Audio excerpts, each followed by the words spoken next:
ईश्वर क्या है? कृष्णमूर्ति कहते हैं। क्या आप ईश्वर को खोजना चाहते हैं या सत्य को? बहरहाल आप इनको तब तक नहीं खोज सकते जब तक आप इनको किसी छवि के रूप में देखते हैं। सभी पुस्तकें ईश्वर का वर्णन करती हैं, लेकिन वह सब ईश्वर तो नहीं। पुस्तकें सत्य का भी वर्णन करती हैं, लेकिन उनको पढ़ लेने मात्र से हमें सत्य का बोध नहीं हो जाता। सत्य या ईश्वर को खोजने के लिए आपको किसी पर भी विश्वास नहीं कर लेना चाहिए। अगर आप इन पर विश्वास करते हैं तो आप केवल वही जान पाएंगे जो वो लोग चाहते हैं। आपको यह गहराई से समझना पड़ेगा कि आपका मन उन सभी प्रतिमाओं को ईश्वर के रूप में देखता है जो ज्ञात के दायरे में है। आप ईश्वर को उसी रूप में देखते हैं जिसको आप देखना चाहते हैं, या आपके आसपास के लोगों ने ईश्वर को जैसा बताया है उस रूप में। सत्य को गहराई से पता लगाने के लिए हमें मानसिक पटल पर जो भी सत्य या ईश्वर के बारे में बातें चलती हैं, हमें उन सभी बातों से मुक्त होना पड़ेगा। ईश्वर के प्रति समझ धारणाओं से मुक्त होना पड़ेगा। आप लोग ईश्वर को इसलिए पाना चाहते हैं क्योंकि आपके भीतर उन छिपी हुई इच्छाओं की पूर्ति हो सके। क्या आप इन छिपी हुई इच्छाओं को अपने भीतर देख सकते हैं? जब आप इन छिपी हुई इच्छाओं और धारणाओं को देखना प्रारंभ कर देते हैं, तब आप सत्य को समझने के लिए उपयुक्त हो जाते हैं। क्या ईश्वर सब जगह है? कृष्णमूर्ति कहते हैं। क्या आप इसको गहराई से जानना चाहते हैं या बस केवल ये एक साधारण प्रश्न मात्र है? क्योंकि अधिकांश लोगों के संबंध केवल प्रश्न पूछने से होता है, समझने से नहीं। वो उस प्रश्न के उत्तर को केवल अपनी समझ के हिसाब से समझना चाहते हैं, न कि जैसा वक्ता कह रहा है। बंद कमरे में बैठकर आप यह नहीं जान सकते कि ताज़ी हवा कैसी है। इसके लिए आपको बाहर निकलना होगा। तात्पर्य है कि आपको ईश्वर को जानने के लिए उसके अवरोधों को हटाना होगा, तब जाकर आप जान पाएंगे कि ईश्वर क्या है, जो मन से अतीत है। मन की गति अज्ञात से अज्ञात की ओर होती है। आप कुछ ऐसा नहीं सोच सकते जिसके बारे में आपके पास सूचना हो। आप जो भी कुछ सोच सकते हैं वह सब स्मृति के रूप में हमारे पास है, लेकिन हम उस अज्ञात को ज्ञात से कैसे खोज सकते हैं? क्या ईश्वर ज्ञात के दायरे से बाहर है? वो ईश्वर जिसको नीला या बैगनी कर दिया जाता है, क्या आप उस ईश्वर को पाना चाहते हैं? अगर आप उसको ही पाना चाहते हैं तो आपकी गतिविधि ज्ञात से ज्ञात की ओर ही है, न कि अज्ञात की ओर। लेकिन सत्य तो अज्ञात में घटता है। मनुष्य सदा से ही शांति, आनंद या उस स्थिति को खोजता है जिसको वह ईश्वर कहता है। लेकिन आज के समय में ईश्वर का अर्थ खो चुका है।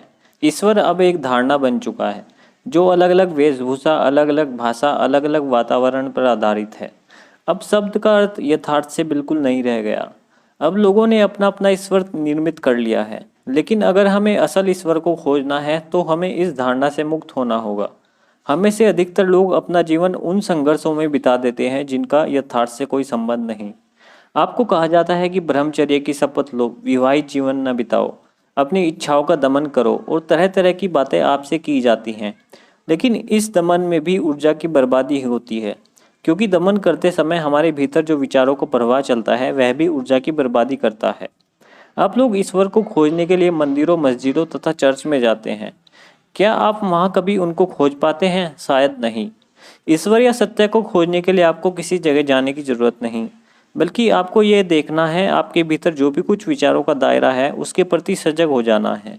उन समस्त क्रियाओं के प्रति सजग हो जाना है जो ज्ञात के माध्यम से या विचारों के माध्यम से होती हैं।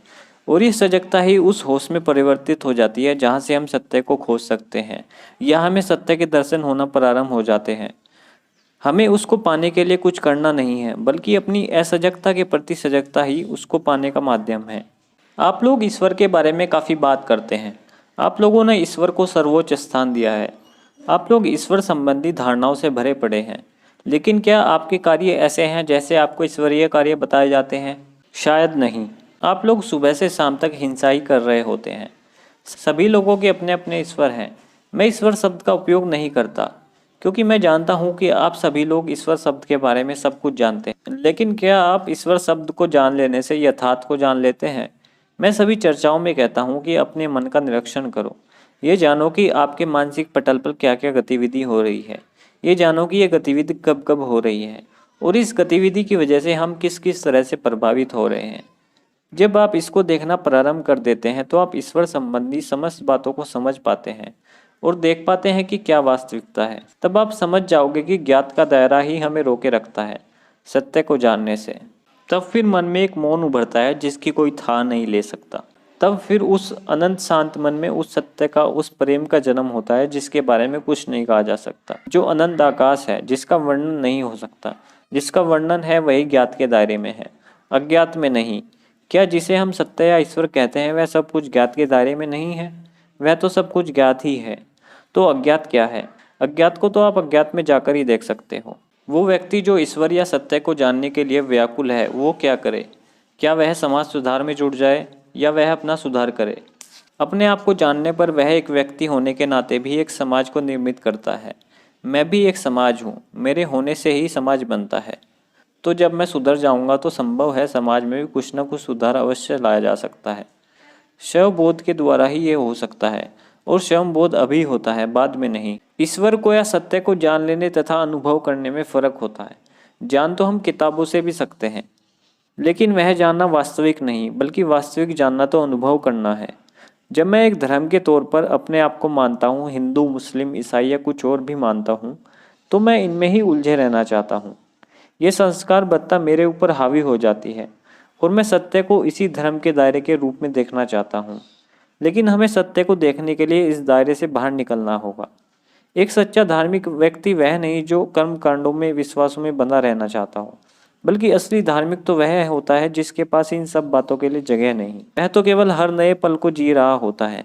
मनुष्य को अध्यात्म के लिए कुछ करना अच्छा लगता है, और इसी वजह से समाज में अनेक पाखंडी लोग खड़े हो जाते हैं और वे कुछ करने के लिए लोगों को बता देते हैं। लेकिन मनुष्य को अपने भीतर की असजगता को देखने में पीड़ा होती है। धर्म का सार पावनता है, जिसका संबंध न तो धार्मिक संगठनों से है और न ही मन में बैठी हुई बातों से, बल्कि पावनता तो वह एहसास है जो केवल मुक्त मन में होता है। अंत में मैं यही कहना चाहता हूँ कि मन का शांत होना और उसमें प्रेम का जन्म होना ही ईश्वर है।